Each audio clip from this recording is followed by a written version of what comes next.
ओम श्री साईनाथाय नमः। ओम श्री साईनाथाय नमः। ओम श्री साईनाथाय नमः।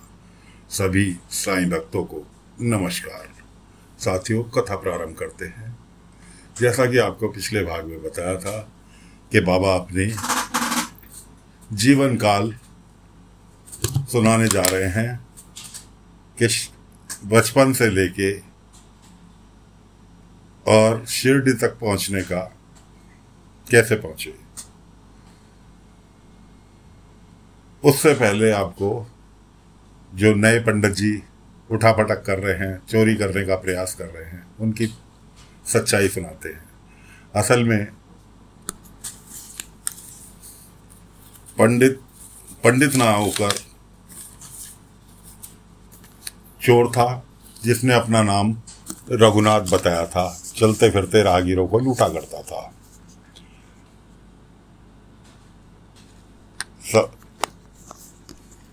यात्री के इंतजार में जंगल में इंतजार कर रहा था। इतने में बैलगाड़ी गुजरी। उसमें पंडित जी बैठे थे। पंडित यशवंत, जो कि मारुति मंदिर के पुजारी थे। मालसापति जी के को जैसे उन्होंने कहा था कि जी मैं शाम तक पहुंच जाऊंगा, तो उन्होंने अपने भाई सदाशिव को वापस भेज दिया था कि भाई पंडित जी आ रहे हैं, यशवंत पंडित जी आ रहे हैं, तो इसलिए तुम्हारी अब आवश्यकता नहीं है। तो वो चले गए थे। उसने उन्हें रघुनाथ ने रास्ते में रोक लिया। रघुनाथ नहीं, असल में उसका नाम था गजराज, जो कि बाद में पता चला, लेकिन उसने सभी को अपना नाम रघुनाथ बताया था। तो गजराज ने उन्हें रास्ते में रोक लिया लूटपाट के इरादे से। और जब कुछ नहीं लूटे में मिला पंडित जी के पास, तो उन्हें बंदी बना लिया और उनसे एक जबरदस्ती पत्र लिखवाया मालसापति के नाम, और खुद पंडित बन के आ गए। अब पंडित बन के आ गए, थोड़ी बहुत पंडिताई भी आनी चाहिए थी, वरना तो पहचान में आ ही जाने थे। तो उनकी पोल कब खुली? बाबा कथा सुना के निपटे और वो ईंट चुरवाने का प्रयास कर रहे थे। बाबा ने उन्हें पकड़ लिया, तब उनकी पोल खुली। बाबा ने अपनी शक्ति के द्वारा यशवंत पंडित जी का भी पता लगाया और उन्हें वहां से आजाद कर लिया। तो पंडित जी जो थे लुटे पिटे से द्वारका माई के बाहर आकर खड़े हुए। तब बाबा ने कहा कि देखो, सच्चाई अब तुम्हारे सामने आती है। तब ये बातें खुल कर आई कि जी ऐसे ऐसे मुझे इसने लूट लिया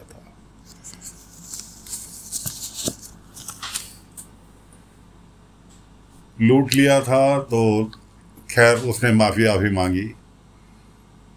गजराज ने, बाबा ने उसे पूरी उसकी बचपन से लेके और अब तक की पूरी उसकी हिस्ट्री सुनाई। पब्लिक को यह भी बताया, गांव वालों को, बहुत अच्छे परिवार से है, लेकिन कुछ वक्त ने इसको ऐसा मजबूर कर दिया कि जो कि इस काम के लिए प्रेरित हुआ।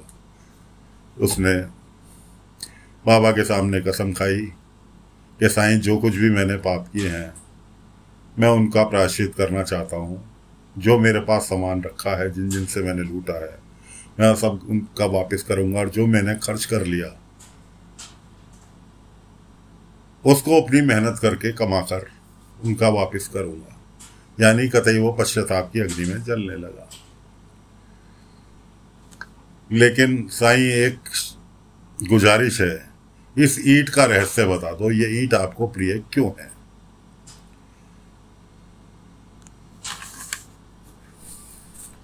तब भाई जमा ने कहा कि साईं, आज तक मैंने तुमसे कभी नहीं पूछा, और पूछा तो तुमने टाल दिया। तुम्हारी मां होने के नाते तुम्हारा बचपन जानने का तो मेरा हक बनता है। बाबा ने कहा ठीक है, मैं सुनाता हूं।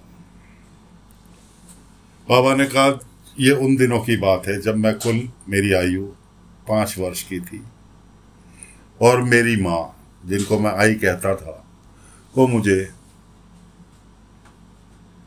वैकुशा गुरुजी के पास लेकर गई कि मैं इसे आपको सुपुर्द करने आई हूं शिक्षा दीक्षा हेतु। कि वो क्यों करने आई थी, ये तो रहस्य दोस्तों बाद में खोलेंगे कि बाबा कैसे जन्मे। ये रहस्य तो बाद में खुलेगा। तो वो वैकुशा गुरुजी के पास आई। गुरुजी के मुंह से तुरंत निकला कि शायद मुझे इसी का इंतजार था। खैर, गुरुजी ने उन्हें एक्सेप्ट कर लिया एक्सेप्ट कर लिया, खूब शिक्षा दीक्षा होने लगी। बच्चे जो और उनके पास बच्चे शिक्षा दीक्षा के लिए आए हुए थे वो परेशान भी करते थे, लेकिन गुरुजी जो समझाते रहे ये बालक उतना ही समझता रहा, उसको अपनी पत्थर की लकीर बना लिया। नतीजा ये हुआ कि एक दिन ऊपर से एक ईंट, कच्चे पक्के तो मकान होते थे, ईंट निकल के इस बालक के ऊपर गिरने वाली थी, जो कि गुरुजी ने अपने ऊपर उसे रोका और गुरुजी के चोट भी लग गई। उस ईंट को गुरुजी ने उठाकर एक साइड रख दिया। शिक्षा दीक्षा पूरी होने के पश्चात गुरुजी ने कहा कि बालक, शिक्षा दीक्षा तो हो चुकी पूरी, अब तुम्हें यहाँ से जनहित की भलाई के लिए जो कुछ भी मेरे से सीखा है उसे आगे जनहित में प्रचार प्रसार करो, जनता जनजीवन की भलाई करो। आज से मैं तुम्हें आजाद करता हूं, तुम मेरे यहां से अब प्रस्थान करो। जन जीवन की भलाई हेतु अब तुम अपने कार्य में लग जाओ। मैंने तुम्हारी शिक्षा दीक्षा जो भी थी वो संपूर्ण करा दी है। शास्त्रों का ज्ञान, पुराणों का ज्ञान, मतलब गुरुजी ने इतना बाबा को विद्वान बना दिया था। कुछ तो बाबा विद्वान थे, पैदाइशी थे, क्योंकि बाबा किसी पेट से नहीं जन्मे थे। ये आपको बार बार फिर बता रहा हूँ, बाबा किसी पेट से नहीं जन्मे थे। ये कहानी आगे चलकर आपको सुनाएंगे। फिलहाल तो बाबा को उन्होंने अपने यहाँ से विदा किया। चलते समय बाबा को कुछ चांदी के सिक्के गुरुजी भेंट करने लगे कि ये लो, ये रख लो, तुम्हारे वक्त पर काम आएंगे। तो बालक ने गुरुजी से प्रश्न किया,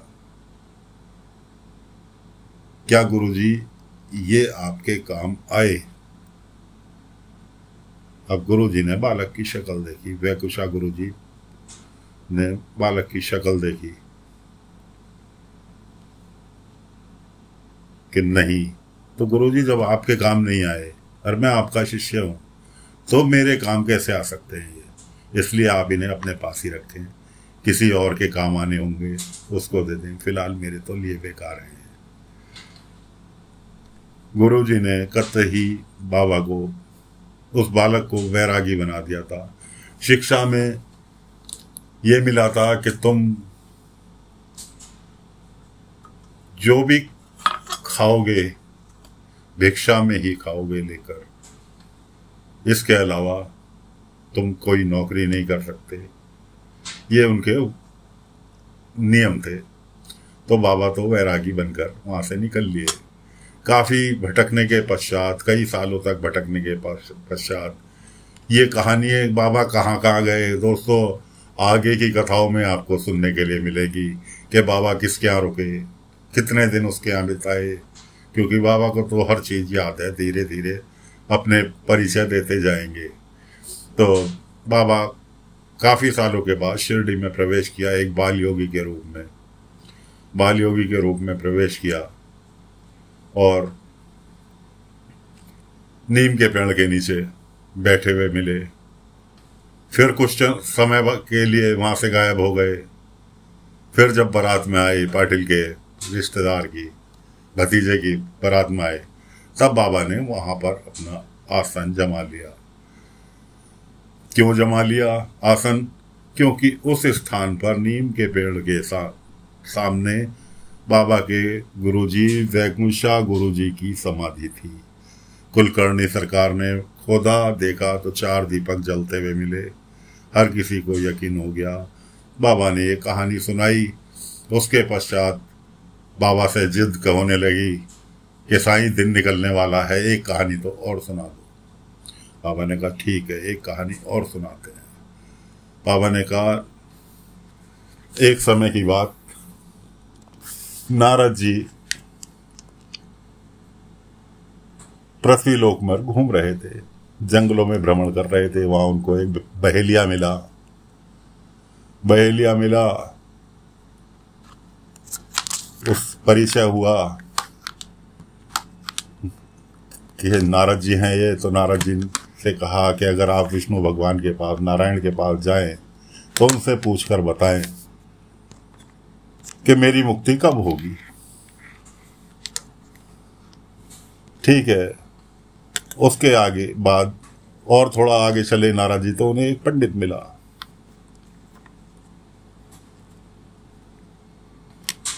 मिला। उसने भी यही सवाल दोहरा दिया कि नारद जी नारायण से पूछ के बताएं कि मेरी मुक्ति कब होगी। नारद जी वापस नारायण लोक लौटे तो उन्होंने विष्णु भगवान से यही बात पूछ बैठी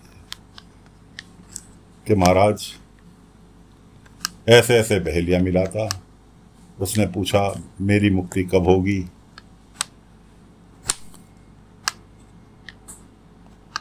उसके बाद पंडित मिला, उसने भी यही सवाल पूछा मेरी मुक्ति कब होगी। तो महाराज मुझे इसका उत्तर दें। तो भगवान विष्णु ने नारद जी को उत्तर दिया कि पहले मुक्ति बहेलिया की होगी और पंडित को अभी और 5-7 जन्म पृथ्वी लोक पर ही भोगने होंगे। नारद जी का मुंह खुला का खुला रह गया। नारद जी कहने लगे कि भगवान समझ में नहीं आया। तो विष्णु भगवान कहने लगे कि तुम पृथ्वी लोक पर जाओ और पहले पंडित से मिलना, उसके बाद बहेलिये से मिलना और जाकर बोलना कि मैं उस वक्त गया था नारायण के दरबार में कि मेरी पूछने की हिम्मत नहीं हुई, क्योंकि नारायण अपने काम में व्यस्त थे। क्या काम कर रहे थे? एक सुई की आंख में, जिस सुई की आंख होती है ना जिसके अंदर तागा डालते हैं, कि सुई की आंख में से हाथी को निकाल रहे थे कि ये बात तुम दोनों से जाकर बारी बारी बोलना, तुम्हें अपने जो चौंक रहे हो उसका आंसर मिल जाएगा, उसका उत्तर मिल जाएगा। नारद जी तो सबसे पहले ब्राह्मण के पास पहुंचे। तो ब्राह्मण ने पूछा, हाँ नारद जी बताएं मेरी मुक्ति कब होगी। उसने कहा, रे ब्राह्मण महाराज क्या बताएं, नारायण तो कार्य में व्यस्त थे। क्या कार्य कर रहे थे? एक सुई की आंख में से हाथी को निकाल रहे थे। सुई की आंख में हाथी को पिरोने की कोशिश कर रहे थे। क्या?